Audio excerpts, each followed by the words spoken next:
টুম্পা, আমি বাঘিনীর মামির বাড়িতে কাজের জন্য যাচ্ছি। তুই ঘরের মধ্যেই থাকিস, বাইরে কোথাও যাস না, কেমন? আচ্ছা ঠিক আছে মা, তুমি তাহলে যাও। আর তুমি বাড়িতে ফেরার সময় আমার জন্য লিচু নিয়ে আসবে। নতুন নতুন লিচু উঠেছে, আমার যে লিচু অনেক পছন্দ। তোর লিচু খেতে ইচ্ছে করেছে, কিন্তু আমি তোকে এখন কি করে কিনে দেব রে মা? মাস যে এখনো শেষ হয়নি। মা তো বললো আমাকে লিচু কিনে দিতে পারবে না, খুব লিচু খেতে ইচ্ছে করছে। আমি যাই, বান্টি ও বিনাদের বাড়িতে লিচুর গাছ আছে, ওদের সাথে খেললে ওরা আমাকে একটা লিচু দিবে।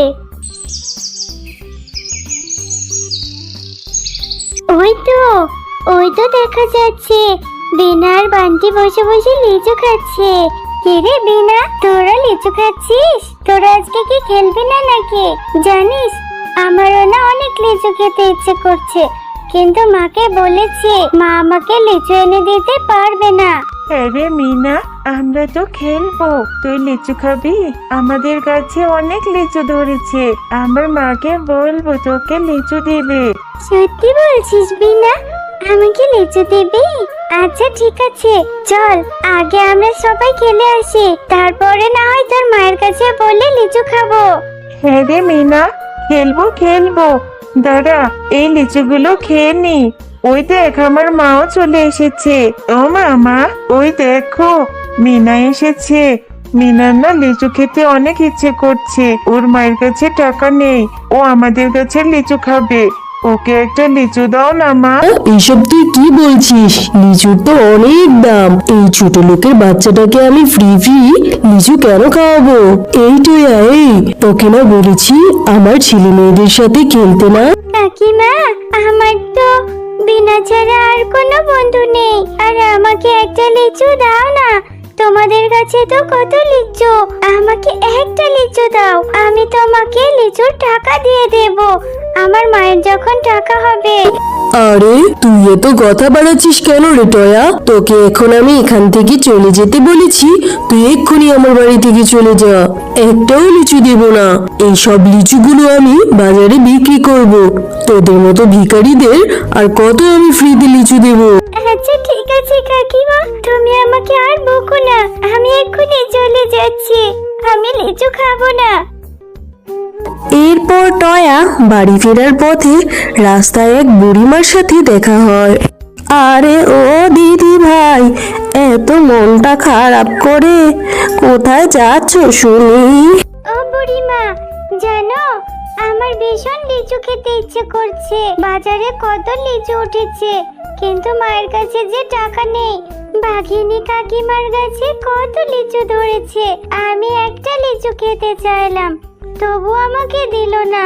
কিন্তু বুড়িমা, তুমি এখানে কেন বসে আছো? ও, তুমি লিচু খেতে চেয়েছিলে কিন্তু খেতে পারোনি, এই জন্যই বুঝি তোমার মনটা এত খারাপ। আমারও যে ভীষণ খিদে পেয়েছে রে দিদি ভাই, সেই সকাল থেকে পেটে কোনো দানা পানিও পড়েনি, কেউ একটা টাকা ভিক্ষে দেয়নি রে। খুব কষ্ট হচ্ছে রে, হেঁটে যে বাড়ি পর্যন্ত যাব, শরীরে আমার সেই শক্তিটুকু নেই। ও, তোমারও তাহলে খিদে পেয়েছে?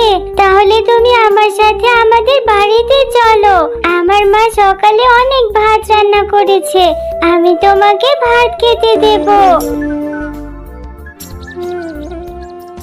দিদি ভাই, তোমার মা কোথায় গিয়েছে? তোমার মাকে তো কোথাও দেখছি না। তুমি বাচ্চা মানুষ, আমাকে কিনা খেতে দেবে? তাহলে তো তোমার মা তোমাকে অনেক বকবে দিদি ভাই।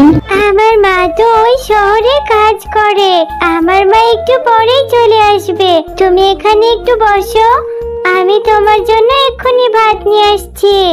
এরপর টয়া ঘরে থেকে বুড়িমার জন্য এক প্লেট ভাত নিয়ে আসে।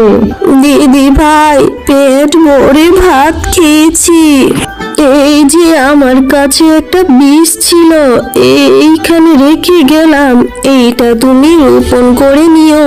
এই বীজ থেকে তুমি লিচু গাছ পাবে, আর সেই লিচু গাছে অনেক লিচু হবে। বুড়িমা, তুমি আমাকে লিচুর বীজ দিলে, কিন্তু এই লিচুর বীজ থেকে তো লিচু গাছ হতে অনেক সময় লাগবে।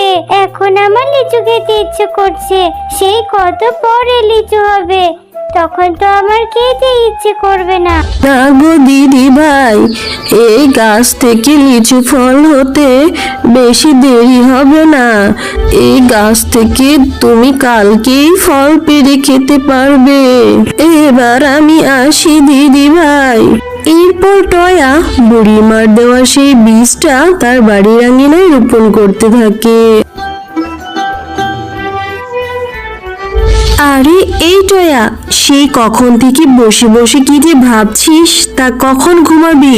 অনেক রাত হয়েছে তো, ঘুমোতে যায় এক্ষুনি।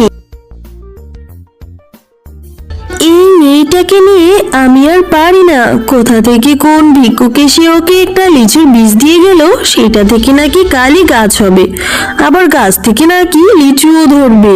এবার ঘুমাতো, আর বকবক করিস নে, অনেক রাত হয়েছে। আর রাতের মধ্যে সেই লিচুর বীজ থেকে বড় একটি লিচু গাছ হয়। আরে মিনা তো ঠিকই বলেছে, সেই জাদুর বীজ থেকে কত বড় একটা লিচু গাছ হয়েছে। টয়া, এই টয়া, কোথায় গেলি? তাড়াতাড়ি এসে দেখে যা, সেই বীজ থেকে কত বড় একটা লিচু গাছ হয়েছে। ও মা, দেখলে তো, কালকে তোমাকে বলেছিলাম সেই ভিক্ষুক বুড়িমার জাদুর লিচুর বীজ থেকে বড় লিচু গাছ হয়েছে। আমি এখন থেকে অনেক লিচু খেতে পারবো। একটা লিচু পেড়ে দাও না মা। হ্যাঁ রে মা, আজকে থেকে তুই অনেক লিচু খেতে পারবি। দাঁড়া, আমি তোকে একটা লিচু পেড়ে দিচ্ছি। এরপর টয়া গাছ থেকে লিচু পাড়তে থাকে, আর লিচু পেড়ে মনের আনন্দে লিচু খেতে থাকে। এমন সময় লিচুর ভিতরে বীজের বদলে একটি হিরে। মা, দেখো না, এই লিচুর মধ্যে তো বীজ নেই, বীজের পরিবর্তে এখানে দেখছি বড় একটা হিরে আছে। এটা কিভাবে হলো? আরে ঠিকই তো, এই লিচুতে তো কোনো বীজ নেই, বীজের পরিবর্তে দেখি হিরে। আচ্ছা টয়া শোন, আমরা প্রত্যেকটা লিচু ছিঁড়ি, দেখি লিচুর ভিতরে কি হিরে আছে কিনা। দেখলি তো, এই লিচুগুলোর মধ্যে বীজ নেই, বীজের পরিবর্তে দেখছি হিরে। তাহলে ওই ভিক্ষুক বুড়িমা আমাদেরকে জাদু লিচু গাছ দিয়েছে। এত হিরে এখন আমরা কি করব মা? হ্যাঁ রে টয়া, আমিও সেইটাই ভাবছি, এতগুলো হিরে দিয়ে আমরা কি করব? কিন্তু আমাদের গ্রামে অনেক দরিদ্র অভাবী পশু আছে, আমরা তাদের মাঝে এই লিচুগুলো বিলিয়ে দেব। এরপর তারা মা ও মেয়ে গ্রামের সকল পশুদের মধ্যে সেই লিচু বিলিয়ে দিতে থাকে। এভাবে তারা খুব ভালোভাবে জীবন কাটাতে থাকে।